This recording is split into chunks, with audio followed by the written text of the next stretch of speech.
Você se inscreve, você estuda, aí você lê o edital e descobre que o tema da sua prova didática só vai ser revelado 24 horas antes do dia. E aí, o que você faz? Você desiste?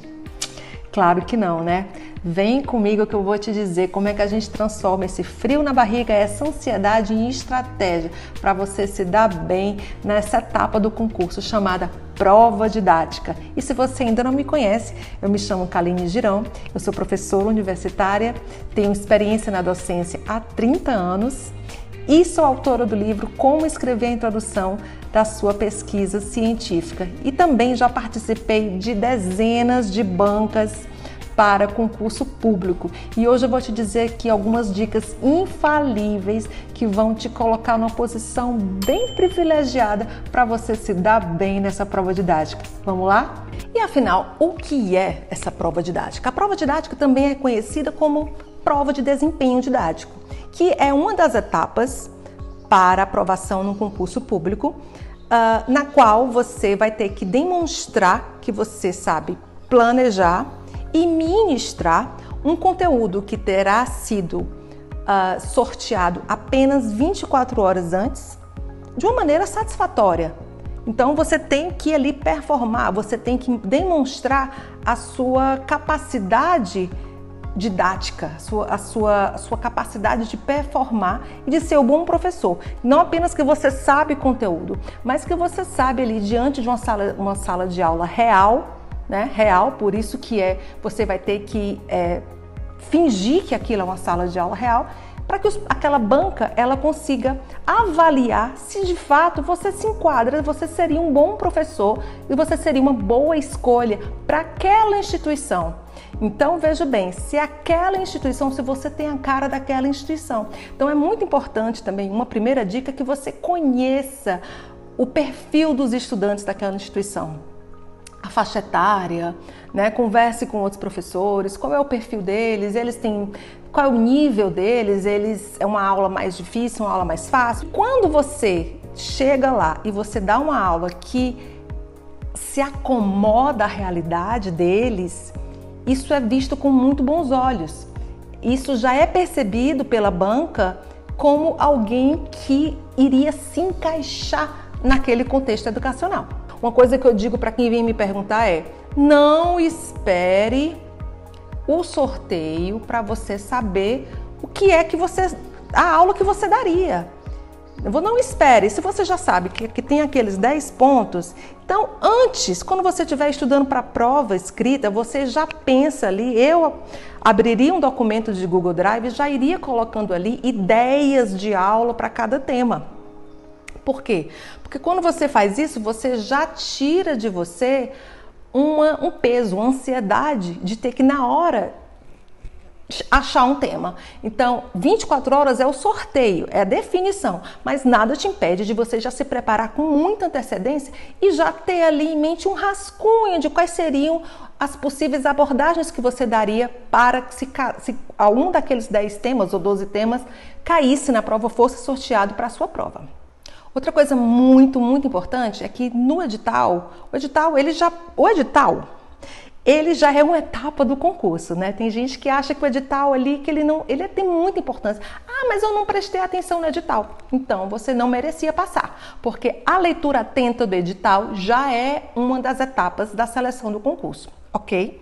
Primeira coisa, dizer que não leu o edital com atenção não vai te ajudar em nada, muito pelo contrário, vai piorar a tua situação. Então vamos lá, certifique-se, no edital certamente vai te dizer se a instituição vai poder te oferecer algum recurso, ou um computador, ou um projetor, ou se tem o quadro, ou se tem o marcador, enfim, quais serão os recursos que a instituição vai poder te oferecer. E eu vou contar uma historinha para vocês, de um concurso recente que eu participei, acho que um ano, 2 anos atrás, a instituição não dava o projetor, nem o computador, nada, só tinha o quadro. Então, as candidatas tinham que providenciar seus próprios projetores, ok? Uma das candidatas chega lá com uma equipe de... Acredito que fosse uma equipe de audiovisual, alguém que trabalhasse com isso, que alugasse projetores. E ela chega ali com aquilo, assim, com aquelas pessoas ali para poder ajeitar e o computador. Então, teve toda aquela expectativa da aula dela, você entende? E a aula dela foi muito, muito tediante. Por quê? Porque não adiantou todo aquele aparato. Ela só leu os slides. Então, isso é um recurso? É, mas não é para ser apenas o único recurso. Outra historinha desse mesmo concurso foi outra candidata que chegou. Ela vinha de uma outra cidade e ela chegou de mochilinha, assim, a gente, né, viu ela ali sozinha, não trouxe ninguém para ajudar e tal. Chegou sozinha e deu a aula dela toda no quadro, só com um pincel e com as atividades que ela imprimiu e trouxe. Ela tirou, eu acho que, segundo lugar. Então, para reforçar o que eu acabei de dizer, o projetor, ele não vai fazer a diferença na tua vida. Ele pode ser um apoio, mas não é por causa do projetor que você vai se dar muito bem ou pela falta dele que você vai se dar muito mal. Então, se você for escolher usar o projetor, leve o projetor, providencie, se a instituição não providenciar, mas eu peço, pensem num plano B. Por quê? Porque eu também já vi pessoas se prejudicarem e serem desclassificadas porque na hora elas até tinham uma aula boa, mas na hora teve problema técnico. Não conseguiu, o projetor não conectava, ou não tinha o cabo não sei o quê. E aí, essa candidata, no caso, que tinha uma aula muito boa, mas ela teve que abrir a tela do computador e mostrar os slides lá da frente, sabe? E ela utilizou aquilo como se ela estivesse mostrando na sala de aula, mas não caiu bem, porque foi que a banca entendeu. Bom, se isso aqui fosse uma aula mesmo, ela ia prejudicar os alunos. Os alunos não iam enxergar, o desempenho dela não ia ser favorável e a aula não ia ser legal. Então ela foi, gente, desclassificada. E a aula dela estava boa, mas a questão do projetor prejudicou muito. Então tenha um plano B. Se o projetor não funcionar, o que é que você faz? Você já tem que pensar ali que você vai colocar alguma coisa no quadro, ou que você vai entregar ali aqueles slides em forma impressa. Pensem no plano B, não contem com a tecnologia, porque ela deixa a gente na mão. Outra coisa, tempo. Tempo. O tempo é muito importante. Então, mais uma vez, se certifique quanto tempo de aula mínimo e quanto tempo de aula máximo. O que é que você não pode ultrapassar? E qual é o tempo mínimo de aula que você tem que dar. Também já estive em concursos em que a candidata, ela subestimou o tempo. O fato é que ela terminou de falar, a gente viu que ela preparou a aula, então em determinado momento acabou, a aula dela acabou e ela viu que o tempo não tinha ainda acabado. Mas o que ela tinha trazido para apresentar não tinha mais, ela já tinha explicado tudo que ela tinha para explicar, já tinha dado a aula dela. E aí o que foi que ela fez? Foi encher linguiça. Foi leu e não foi aprovada. A primeira parte da aula dela estava muito boa, só que aí ela não soube calcular o tempo. Então essa coisa do tempo é muito, muito, muito importante. Treinem, ensaiem com pessoas, né, para que as pessoas te deem esse feedback. Quando eu fui fazer o meu concurso, eu levei uma amiga, porque geralmente você pode, né? Um concurso público, ele é aberto ao público. Então eu levei uma amiga e essa amiga sentou-se no final e a gente combinou que ela ia sinalizar quando faltassem 5 minutos para o tempo mínimo da aula. Então ela ia fazer meio que assim no cabelo e eu ia me sinalizar para que eu soubesse que ali eu tinha 5 minutos para fazer o meu encerramento. Também, né, se você... mas eu posso botar no relógio, eu posso colocar assim, mas é uma coisa a mais que você tem para você se preocupar. Então se uma pessoa ali, né, captura o teu olhar e faz... Gente, isso é uma dica tão boa, é uma dica muito boa. Então depois do sorteio, depois da sua aula, vai ter a publicação da nota E vai ter um período de recurso, que você pode recursar ou não, de acordo com o que você achar que se a banca não foi coerente, né? Você vai ter acesso aos comentários da banca e a banca vai dizer o que é que... Por que foi que você não foi aprovado? Então, em quais pontos você foi penalizado? E aí você pode recursar. Enfim, tem muitas histórias para contar, mas eu vou dizer uma delas, assim. Teve uma banca em que eu participei que o candidato ficou muito nervoso. Ele era muito bom, muito bom. E, Kaline, mas quer dizer que se eu ficar nervoso isso vai contar? Vai. Se isso prejudicar a qualidade da tua aula, infelizmente, teu nervosismo pode te colocar para dentro ou para fora. E foi o que aconteceu com esse rapaz. Ele ficou hiperventilando, ofegante. Ele falava, eu não conseguia terminar o que ele estava falando. E ele ficava tão nervoso, que a gente da banca se entreolhava assim e dizia, meu Deus, esse cara vai ter um treco aqui, ele vai desmaiar. E aí ele continuava com aquela voz hiperventilando e a gente assim desesperado. E ficou tão crítico o nervosismo desse rapaz, desse candidato, que eu fui obrigada a interromper a aula dele. Não pode interromper, mas eu fui obrigada. Minha responsabilidade, enquanto membro daquela banca, era dizer, você tá bem? Você quer um copo d'água? Foi isso que eu fiz. Perguntei se ele estava bem, se ele queria um copo d'água, que ele estava sem água. E ele disse, não, eu tô bem. Pronto. E ele continuou a aula na mesma pegada, né, ofegante e tal.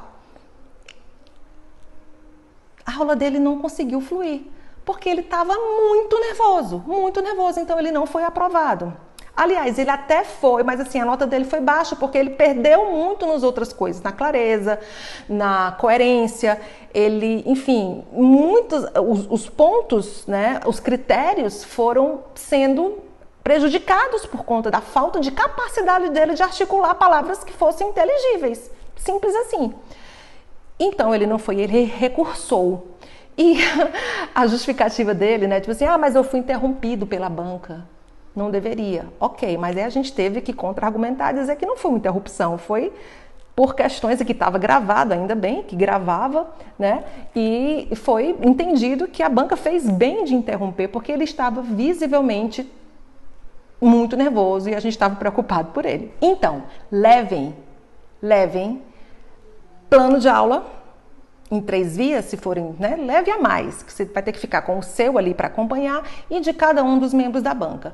Se você estiver preparando atividades, leve ali aquela atividade, o material, o que é que você vai usar durante a aula, um handout, um resumo, enfim, o que é que você vai usar como apoio didático, impresso, já leve impresso, entregue para a banca. E é muito importante, né, que você já contabilize isso e leve aquilo ali para a banca. Então, a banca ela vai analisar alguns aspectos com mais atenção. A banca ela vai analisar clareza, conhecimento, se você sabe do que é que você está falando, metodologia e didática, precisamente. Tá? Agora, uma coisa que a gente não pode esquecer. Banca, quem está ali é como se fosse um aluno. Você tem que pensar que se fosse um aluno, ali são alunos. Você está dando aula para alunos. Mas eles são professores. Ok, mas eles estão lá sentados na cadeira de alunos e recebendo aquela aula como se aluno fossem. Eles não estão lá te julgando com olhos apenas de professores. Claro, eles querem ver aspectos formais da sua aula, se você fez o seu plano de aula, se você fez tudo, mas eles querem ver principalmente se vocês fossem, na realidade, professores, e se aquilo fosse uma aula de verdade, e aí? Como é que ia ser aquela aula? Então, pensem nisso. Segunda parte, vamos falar dos erros que eliminam. Muita coisa elimina, mas vamos começar a frase que eu acho mais crítica. Ler slides. Não leia slides. Primeiro, use slides se você realmente achar que aquele slide é necessário. Tá? Use slides como um apoio e não como tudo que está ali, se não tiver o slide, meu Deus, a minha aula não vai rolar, porque eu já falei, slides falham. Então, se você for levar os slides, que é legal, você pode levar um slide, agora sim, que ele esteja topicalizado, não colocar mais do que 8 linhas por slide. E não leia. Não coloque muita coisa de distratores, não coloque muita figurinha, muita coisa piscando, isso também não é legal. Tem um slide limpo, um slide objetivo. Outra coisa que perde ponto, gente, sabe o que é? Você não controlar o tempo, como eu já falei, né? Isso é muito grave. Isso aí é um dos mais graves, assim. Então, ponto, tenha em mente a questão do tempo, tá? Tempo é muito importante. E também você apresentar coisas com erro gramatical, erro ortográfico, não, tá? A adequação da linguagem é um dos critérios. Se você utilizou uma linguagem que estava adequada, linguagem escrita ou a linguagem oral, isso é muito bom. Mas se você entregou uma coisa com uma palavra escrita errada, ou se você, no caso assim de professora de inglês, que eu sou professora de inglês, né? Alguém falou uma palavra com uma pronúncia muito ruim de entender. Então, isso é muito, muito ruim para o candidato. Outra coisa, falar o nome de teóricos com a pronúncia errada. Então, se você tiver numa aula de linguística, que é a minha área, e o candidato chegar lá, em vez de falar Chomsky, ele falar Chomsky ou Chomsky ou Crashing, ao invés de Crashing, a gente vai entender que ele não teve uma preocupação em se certificar com a pronúncia de teóricos que são basilares para aquele conteúdo, basilares para aquela disciplina. Então, não é só a linguagem escrita, é a linguagem falada também, tá? Então, isso é muito, muito, muito importante. E outra coisa relacionada à linguagem também é evitar gírias, evitar uma linguagem infantilizada. Agora a gente vai fazer um exercíciozinho, a gente vai fazer uma revisãozinha. Nada de infantilização. A linguagem tem que ser formal, clara, objetiva e sem gíria. Então, o que é que a banca valoriza? A banca, ela valoriza objetividade. Objetividade. Você sabe por que você está ali. Você está ali e você chega dizendo por que você está ali. Você explana isso. Está no plano de aula e você também diz, olha, essa aula tem como objetivo, hoje nós iremos fazer isso, que tem dessa forma, o desenvolvimento será esse, e nós faremos uma revisão, uma avaliação do que foi discutido em sala de aula dessa forma. Ao final faremos um exercício, afinal terá uma roda de discussão. Enfim, você apresenta no começo da aula como é que aquela aula vai ser conduzida. Isso é objetividade. A banca adora objetividade. Não deixem eles tentando entender o que é que você quer fazer. Como assim? O que é que essa pessoa está querendo fazer? Objetivo. Qual é o objetivo daquela aula? Simples assim. Estude as ementas das disciplinas. Se você está fazendo prova para professor universitário, dá uma olhada nas disciplinas daquele curso. Para qual curso? É para o curso tal. Quais são as ementas? Quais são as disciplinas? Quais são as ementas? Esse tópico aqui, ele está dentro de qual componente curricular? Aí você se familiariza com a ementa. Porque aí na hora você já vai chegar contextualizando a sua aula. Dizendo coisas do tipo, ok, esse tema, essa aula de hoje, ela vem seguida da aula. Você pode falar isso como se você estivesse falando para alunos, ou você pode abrir um parêntese e falar para a banca mesmo. Olha, nessa aula os alunos já teriam visto esse tópico que antecede o tópico de hoje, então eles já teriam uma noção, um entendimento disso que vai ser tratado. Então você contextualiza onde você está na disciplina, o que é que os alunos já teriam visto, para que isso te dê mais segurança e a banca saiba também que você sabe o que você está falando, que você não está falando aquilo no escuro, você tem também uma clareza da ementa, que você foi lá e estudou a ementa. Outra coisa que a banca em geral gosta muito é quando os candidatos não vêm engessados no projetor, que ele usa o quadro, que ele traz figuras, que ele traz revistas ou que ele traz outros materiais didáticos que são diferentes daquele que ele tem uma expectativa. Então a banca já sabe, ai meu Deus, vai lá, vem outra pessoa com um monte de slide, cheio de coisa que vai ler. Surpreenda a banca. Você pode até levar o slide, mas você também vai usar outras coisas. Então banca gosta de gente que não é para você inovar, levar um negócio super diferentão, uma coisa tecnológica. Não é isso. Você pode até também usar celulares, né? Eu me lembro que tem uma banca que eu participei que o candidato levou um celular e pediu para que a banca lessem um código o QR Code, né? E aquilo abriria o PDF, ou abriria um jogo então ele usou gamificação, foi bem bacana. Foi bem bacana, ele inovou nesse sentido. E eu me lembro que a gente achou que foi interessante, que ele fugiu do esperado, né? Ele fugiu do que a gente esperava que ele fosse ficar só no slide. Então, e ele foi atualizado, ele levou aquilo e mostrou que ele estava situado, né? Estava atualizado. Objetividade, que você vai ter que começar a sua aula já dizendo o que aquela aula pretende alcançar, qual é o objetivo daquela aula. Ok.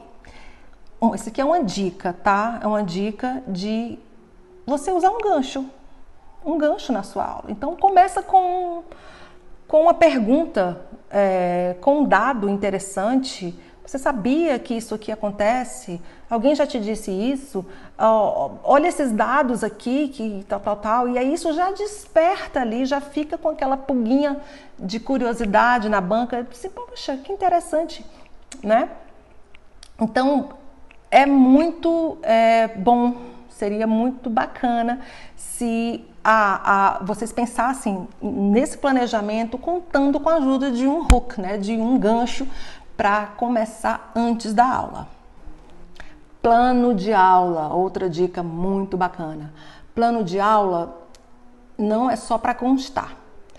O plano de aula tem que ter coerência com a aula. É o plano de aula. E, infelizmente, eu já vi muitos candidatos que se prejudicaram porque levaram um plano de aula que não estava condizente com a aula que foi ministrada. Tinha um objetivo, mas fez outra coisa. Ou então disse que ia ficar tanto tempo naquela atividade e passou só 5 minutos. A aula também tem que estar prevista, tem que ter um tempo. Claro, mas eu vou ficar só aquele tempo ali, eu não posso... Você pode ultrapassar um pouco aquilo que você previu, mas não o dobro ou o triplo. Então tem que ter coerência com o plano de aula. Verifique, treine a sua aula e depois volte para o que você planejou e se pergunte, essa aula está condizente, ela está coerente? Está dentro da lógica desse plano? Porque se não tiver, você vai ser penalizado por isso na hora de receber a sua pontuação. Outra dica muito importante quando você for fazer o seu plano de aula: verbos. Os verbos de plano de aula. Procura aí. Taxonomia de Bloom. Taxonomia de Bloom. Procura no Google e vejam os verbos de plano de aula. Eu prefiro, enquanto avaliadora, que os objetivos venham pautados em cima daquilo que você espera que os seus alunos sejam capazes de desempenhar ao final da aula. Então, ao final dessa aula, você coloca, né? Os alunos serão capazes de aplicar isso, diferenciar aquilo, nomear aquilo, definir tal fenômeno. Enfim, verbos da categoria lá da taxonomia de Bloom. Então, tem lá uma lista de verbos em diferentes domínios, domínio cognitivo, vários domínios que você pode escolher e deve escolher para se basear para fazer o seu plano, ok? O critério de conhecimento do tema é um dos primeiros da lista a ser avaliado. Contudo, muitos candidatos acham que precisam apenas demonstrar que sabem sobre aquele tema. A banca precisa saber que eu conheço isso aqui, que eu tenho profundidade nisso aqui.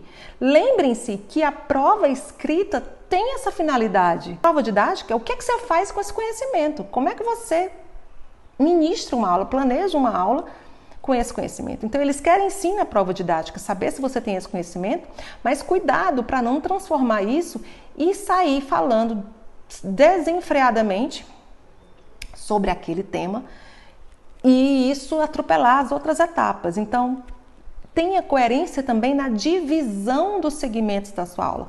Quanto tempo você vai dedicar para a explicação, quanto tempo você vai dedicar para a atividade, quanto tempo você vai dedicar para a avaliação daquilo que foi exposto e explanado.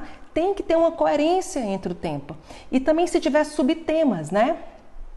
Não dedicar muito tempo a um determinado subtema e o outro você só falar en passant.